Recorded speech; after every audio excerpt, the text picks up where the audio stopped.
So guys, ito yung aming pamid na bed. So may problema to guys. Pag sinaksak mo siya. Pag sinaksak mo.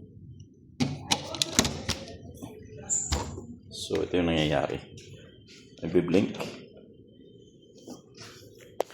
Nagbiblink yung lahat ng ilaw. Yan o. Guys. So lahat yung ilaw niya. Ayan. Sa control. Tsaka yung sa side rails niya guys, nagbiblink. Yan. So kahit anong gawin mo dyan, tanggalin mo yung baterya, ganun pa rin ang mangyayari dyan. So walang mangyayari pag ano. So ang gagawin mo lang guys is i-try nating i-reset sa remote. Yan. Ito yung remote niya. So i-try nating i-reset dito. Gawin mo lang is hold mo lang itong dalawang button. Long press para ma-reset yung ating nagbiblink na ilaw na yan. Ayan.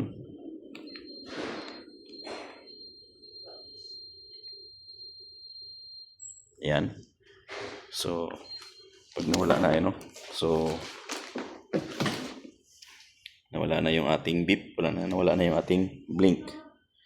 So pwede mo na sa makontrol. So try natin. Up. Yan.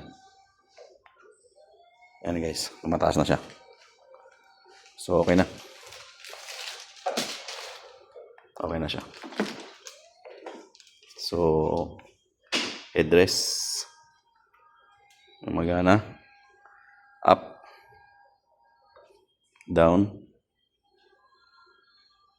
Yan, up and down. Okay, gumagana. Yung ano.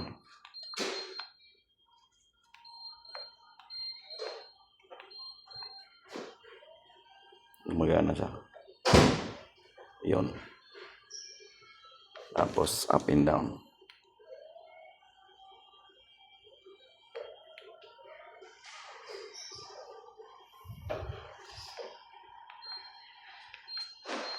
Ayun. So ganun lang guys pag reset. So na-reset na siya.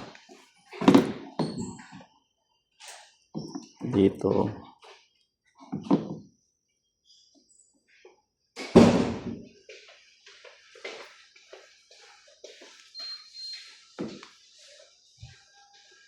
So na-reset na siya guys, pero meron pa rin siyang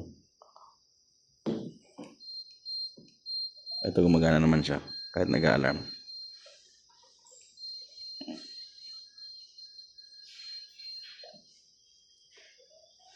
Up and down, okay. So ganun lang guys pag reset ng ating pamid na nagbiblink lahat ng ilaw. So ito yung aming pamid na ang model nito ay Chorus ba? Anong model nito? Yun. Nexo. Yung model niya is Nexo guys. So may Horus kasi. Mayroon pang ibang marami itong model na to eh. So yun, okay na siya.